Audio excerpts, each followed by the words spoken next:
Good morning, everyone. My name is Rene Fapalan. I'm the head of the research team for the Legal Education Advancement Program. Thank you all for being here. I know it was an effort also for you to be part of this, and we appreciate that effort, same as Attorney Tanya. We are part of the Legal Education Advancement Program research team, like I said. Along with me today would be Dr. Maricris Asido, and also joining us, well, she recorded her part today, would be Dr. Marie Grace Gomez. The study that we will discuss today, it forms part of a group of studies actually that aim to address the needs of students, professors, administrators, and the whole legal community. Aside from discussing the impact of the pandemic on law professors and administrators today, on the 9th, on Thursday, we will discuss personality traits, test anxiety, grit, and the subjective well-being of law students. So we hope you stick around for that discussion so that you can hear from your students. Concurrently, aside from these two, we are also working on the study on law school teaching methods and remote learning. So I know that's also something that you're interested in. And finally, our giant big project that we are hoping to go full steam with very soon is the reliability and validity of the examination essays in the bar exams. It's a very very ambitious study because, as you know, we will have to get so much data regarding the demographics of the previous bar takers, the questions that were asked, and the quality of answers that were given, and run all that data with our experts from the education sector. It's something that has never been done before here. It's something that is difficult because our kind of test is essay, purely essay. It's not like the ones that they run in other countries where, it's very objective. So we hope that we get your support also in ensuring that that pushes through and that we're also successful with that.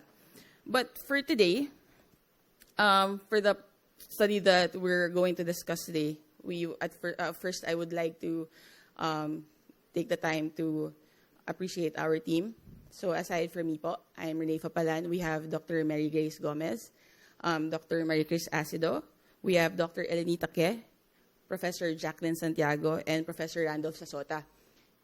These people, like what President Concepcion said, we love our neighbor. We love the people in front of us. So when we were thinking, where are we going to get these people who are going to help us? We just stood outside, saw the building, and then we're like, these people, these are amazing people. They've been helping us not just with the research. They helped us with LECP.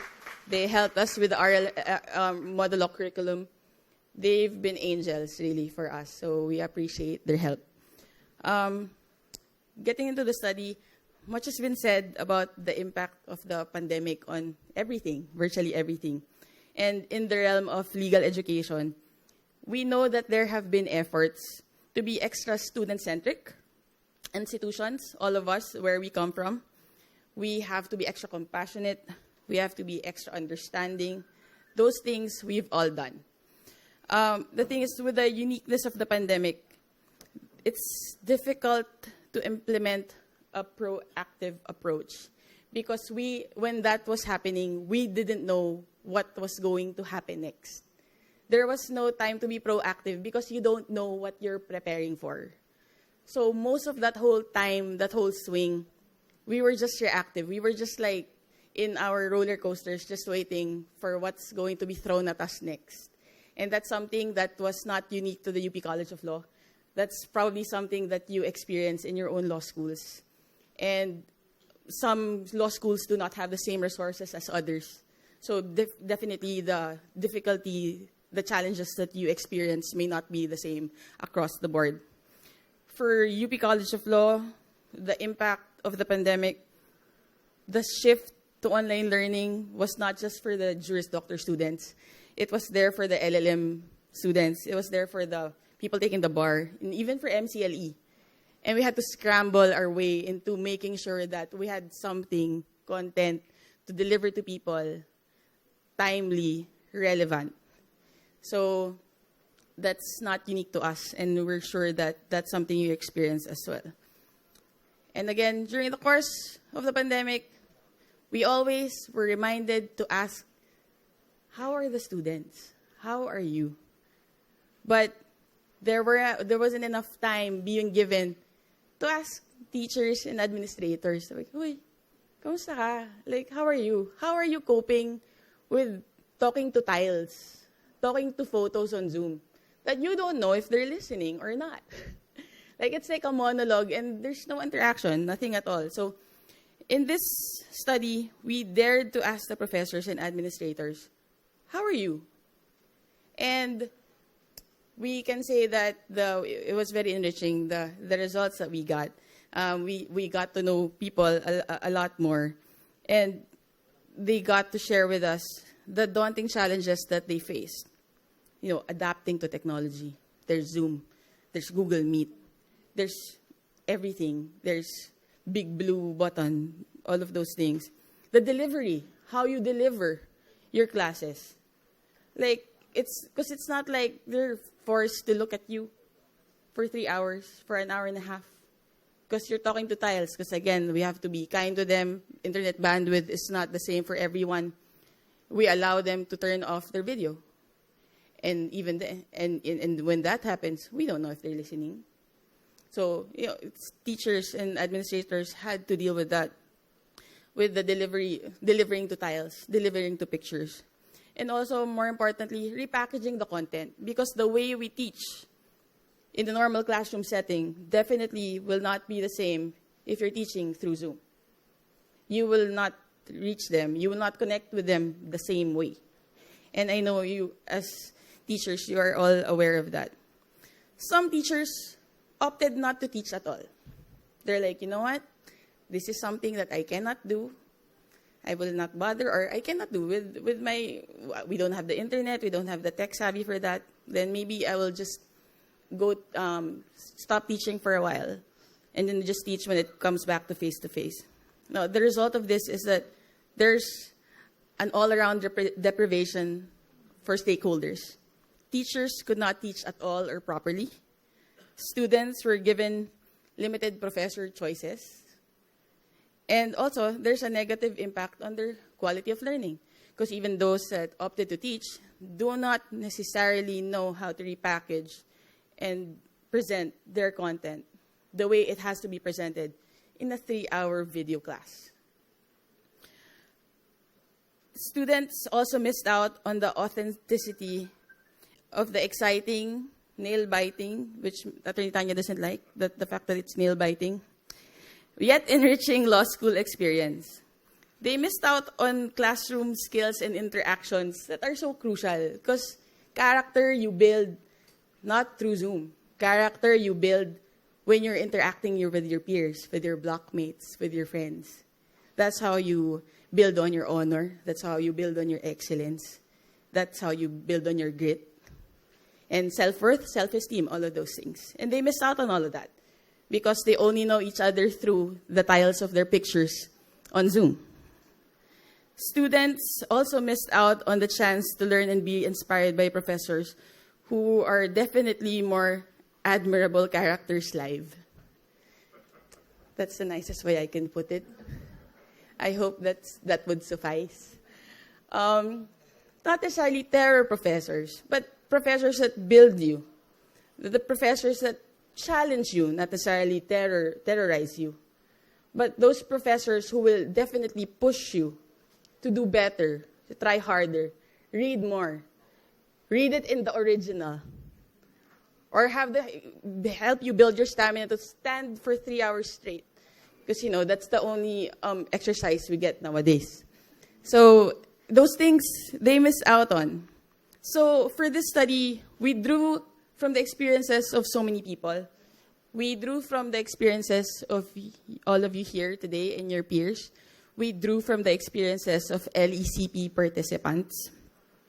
We did that through the FGDs that we created. We also created specific tools for the participants to answer.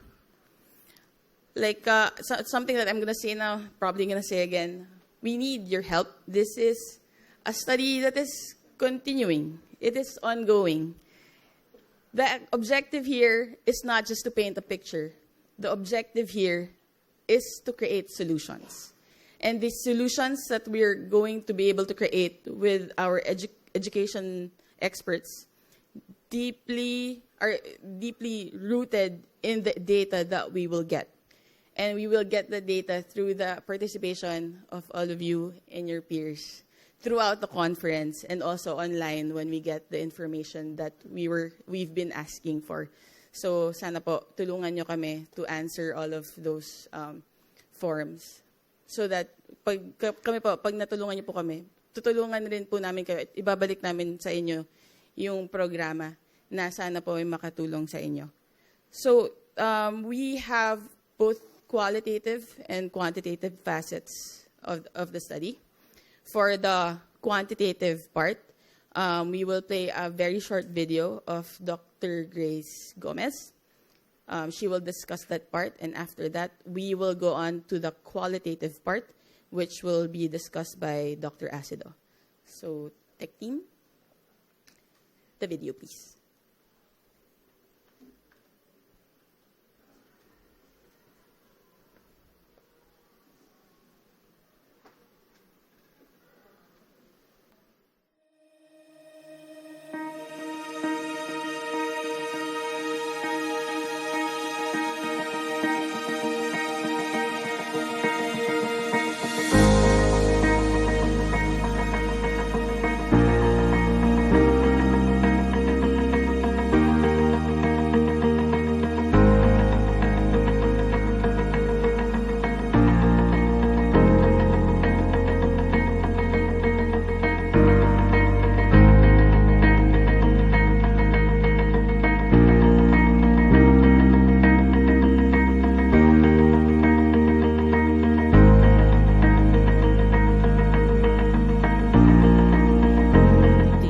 that we have gathered, but we will first go with the qualitative data. So may I ask, please, for the PowerPoint to be shown on the qualitative data that we gathered from the LECP live sessions that we've had with our lawyer professors. So if you're here, kudos to you, and thank you so much for sharing your thoughts and your ideas and your experiences with us in the LECP. And this one, the data here would be initial ones because we're still gathering more data. And this one will show us the results from the FGDs that we did with the LECP.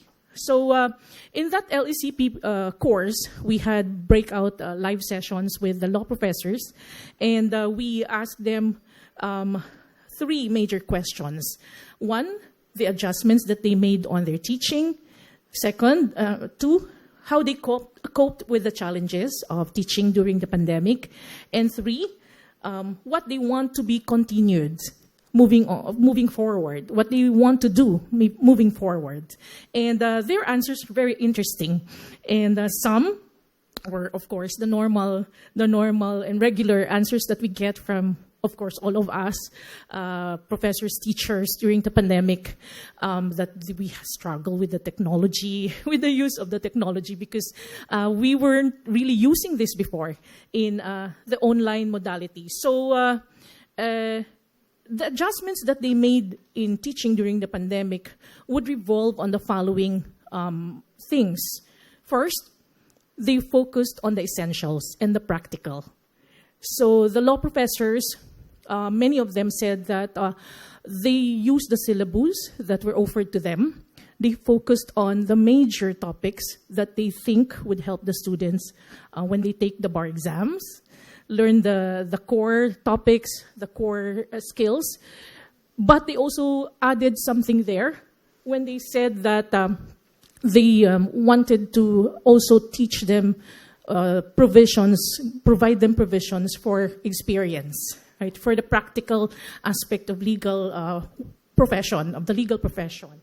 And so you see here that first, we're still on slides 3. Yeah, so, we look into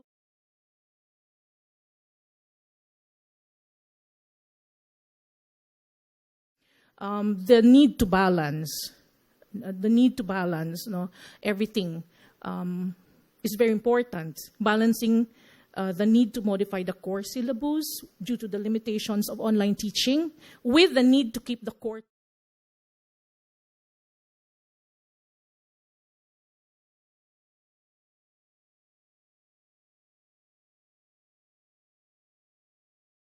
Some of them said they had to tweak the syllabus to focus on the core topics only because there were too many topics, okay? And they cannot definitely finish all of them in the course of the semester because definitely the semesters were shortened during the pandemic. And then, of course, they wanted to make provisions for practice. So they wanted to give us many examples as they could.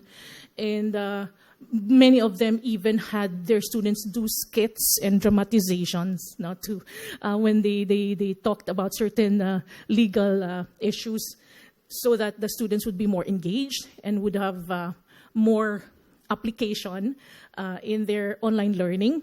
And then, of course, they teach on the basis of practical necessity. So whatever is necessary, they focused on this. And then, of course, the other one would be clustered on these. They need to cope with the challenges of teaching, but focus now on the provisions on technology. So they were lucky, many of them were lucky that their schools provided the technology, the LMS, and even some were provided for given trainings on technology, etc., etc. And then there's also another thing that that came out of the FGDs, going through the trainings given by the school, attending online webinars on technology use in the classroom.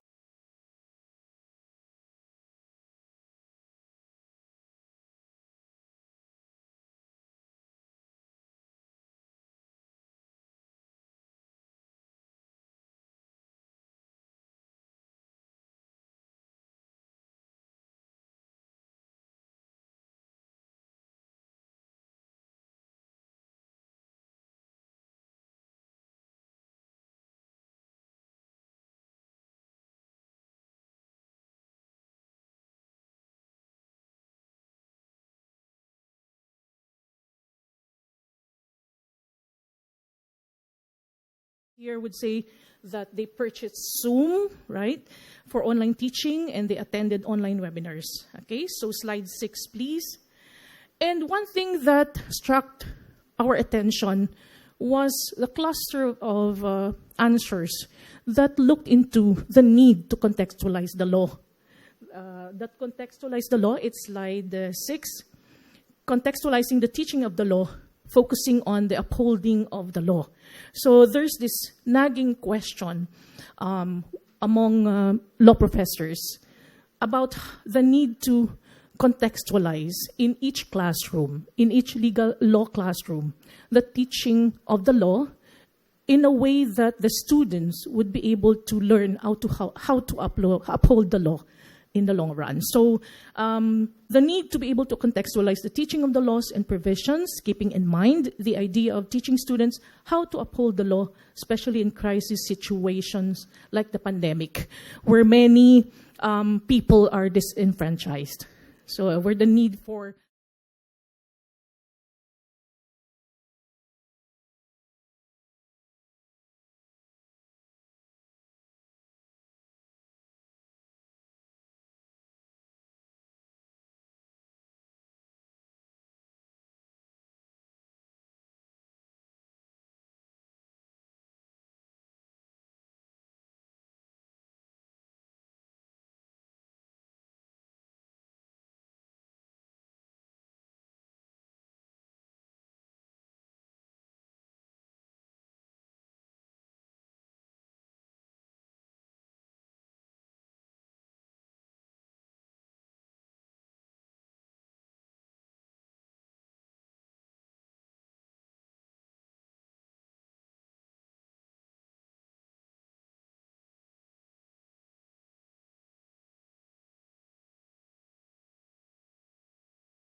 now using for online teaching. That helped her a lot because then she wouldn't really have to look for materials and so on, but just to focus on the methods and the strategies and the pedagogies, right? So yeah. And then of course, support from family. Very important, almost 100%. Okay, support from family. My family has always became my stress reliever from the stress of online teaching. I realized some of them relocated to their hometowns, left their jobs here in the city, relocated to their hometowns, to the province to be with their parents. And the online modality helped that kind of scenario where they could actually teach online and be with their family members. And this is really important. So the family provided support in times when they were getting depressed, getting frustrated because of all of the things that they needed to learn. Okay, and of course, this one is also really good. The next slide, no? Finding personal hobby or hobbies, right? So contrary to our regular and usual perception where we seem to think that lawyers are actually not having fun. Okay, many of our participants actually were having fun, right? So many of them learned how to bake. Many of them became plantitas. They became really good gardeners, okay? And this helped them a lot. And one from Mindanao even had a really big vegetable garden where he gets his vegetables from, right? Even up to this day. So it's really good to note that our law professors did not only experience the challenges of online teaching, but they also had some respite. Now, there's that flip side of it, where they learned to focus on their family, on people, on the things that they love to do most, on their well-being. That's very important. And of course, coping with the challenges, they became more understanding of their students, right? So some of their students' family members passed away during the pandemic, and many of the students were having difficulty. And so the law professors, were able to empathize with them because they also felt the same thing. Many of them also lost their own family members, their friends, and they were having the same difficulty too, adjusting to online teaching learning modality. And so they were also empathetic toward their students. And they hope to carry on with that kind of open communication with the students. So I've learned to maintain communication with my students. This actually helped in motivating them to learn, because they would come to them and ask for advice, and in the process, they also are able to give advice to the students themselves. And so that's a good thing to carry on, to keep on practicing. So the third theme would be, the third question, or the third thing that we looked into would be, what needs to be done continued moving forward? So the law professors said in the FGDs that they still want to use technology. That actually almost 80% of them said that it was convenient to have the online platform sometimes, because then they didn't have to deal with traffic in the metro. Then they could wear their barongs over their shorts, yeah, and on top of their shorts, and they don't have to go out to eat.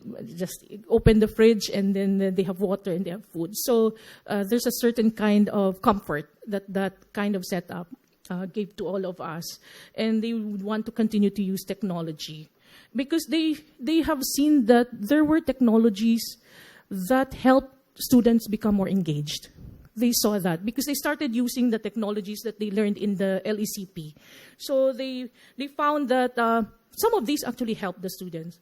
And then, of course, to allow for more student engagements in teaching. So they acknowledge that though the teaching of the law may be focused on the core topics that need to be learned for the bar exam, or for practice later on, they also consider the importance of student engagement, because actually the students are the ones learning this in the first place, not the teacher and not the professors. Yeah, I always tell my students that in this class, it's not me who will learn primarily, but you. Yeah, so the students should own their own learning. So we're happy to note that the law professors have actually acknowledged this. And the last one would be to have an LECP level 2. Yeah, so for those who have taken LECP 1, they said they need to level up and have the level 2. And for those who haven't taken LECP 1, for them to really go through this. And of course, we thank you for your sharing, our lawyer professors. And this is an ongoing study. We hope to finish by January 2023 and give you the data. And I'll give the floor to Attorney Renee for the quantitative data.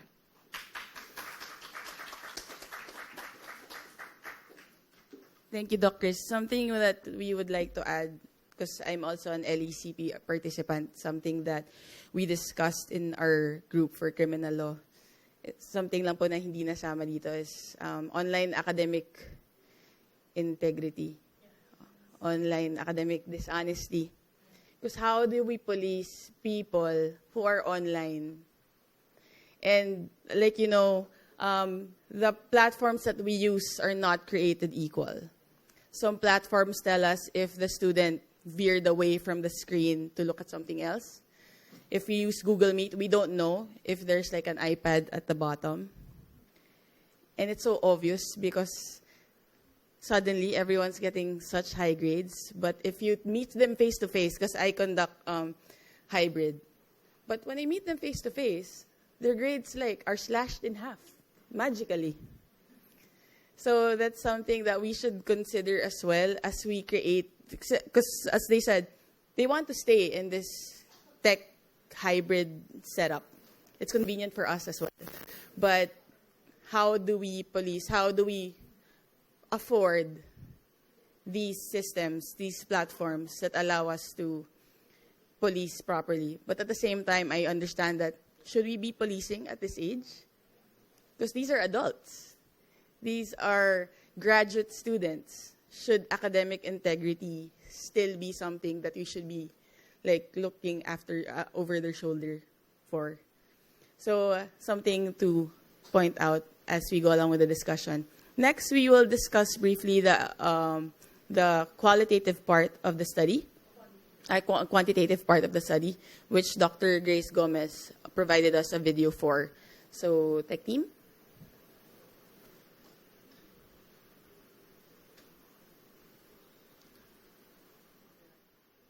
Good morning to our dear participants and welcome to the culminating event of all of the hard work that you have done. I will be presenting the results of the survey.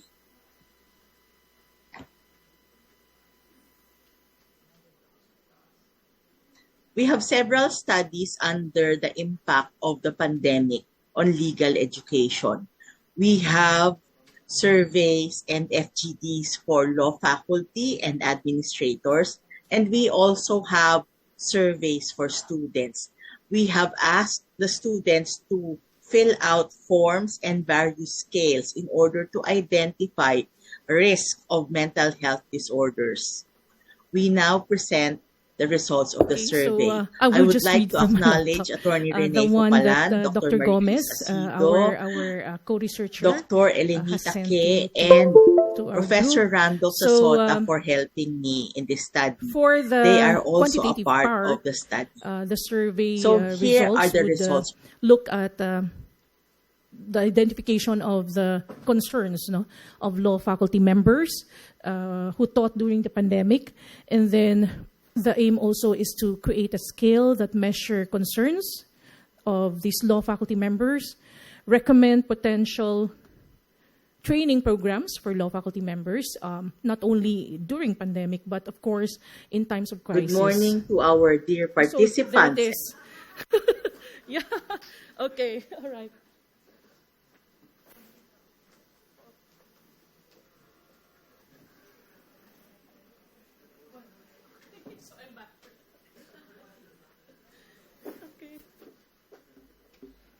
So I'm back again. So, okay, so again, to identify new concerns of law faculty members, coming from the pandemic, teaching during the pandemic, then of course, to create a scale to measure such concerns, and then recommend potential training programs for law faculty members, especially in times of crisis, which we get most of the time here in the country. And then, of course, this is a work in progress, as we said, which we hope to finish in January. I cannot show you the demographics of this one because it's supposed to be flashed on the screen, but for the civil status of the participants, 65% were married, and the rest were single. Then we have professors, 74.7% coming from private institutions, with 25.3% coming from the public institutions. Then, let's see. Many of them completed, of course, their law degrees, being law professors, and around 14.7 would have PhD in law, right? So, and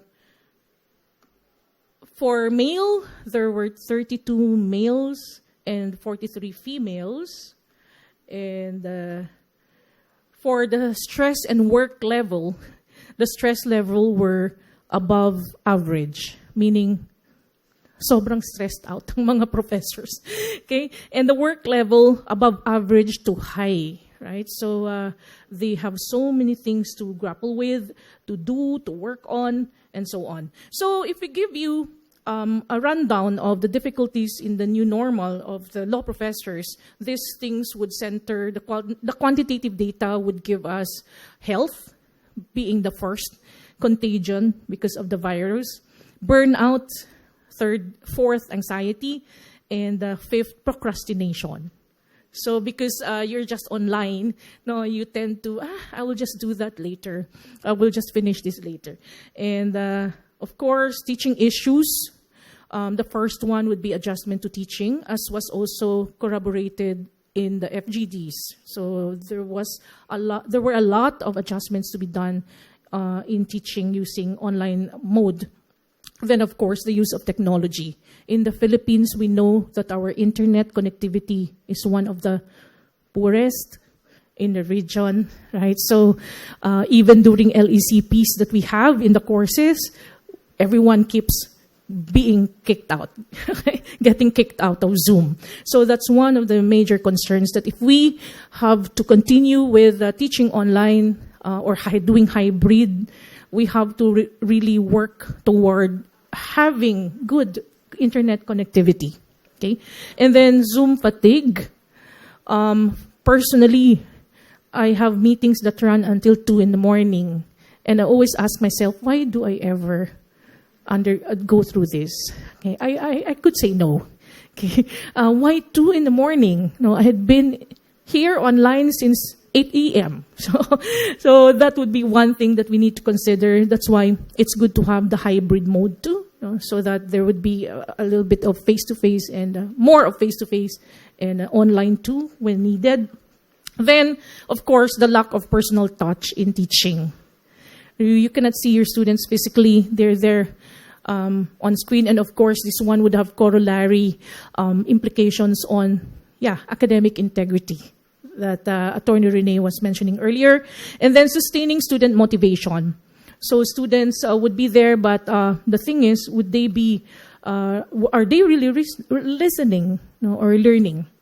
And of course, there's also financial matters as one of the things that the survey gave us: personal finances and economic recovery of clients. So many of them lost some jobs, some outside school jobs, right? So they had to struggle with their finances. And scale development results, 2 major factors of teaching effectiveness issues emerged: classroom-related issues and health and wellness issues.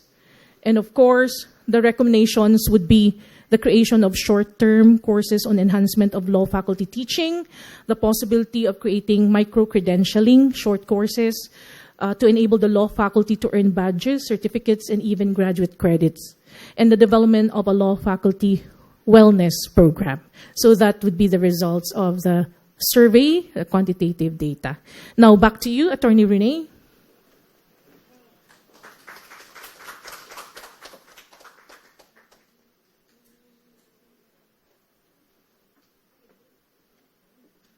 Before we proceed with the forum, again, we want to thank Attorney Tanya and the rest of the LEAP team for giving us an opportunity to work on these things. This started last year, and we had a heart-to-heart talk, and we wanted an opportunity to geek out over data and geek out over how we can help. And I hope, since you are all here, that you are also so committed in geeking it out with us and helping us with the data. So, again, we will not really badger you, but remind you ever so gently that it's for you to answer our surveys, participate in the activities over the course of the week, and that even after this, that we may continue to contact you so that you can provide us with the information that we will package into something that is usable, that would be something that you can use in your practice in legal education.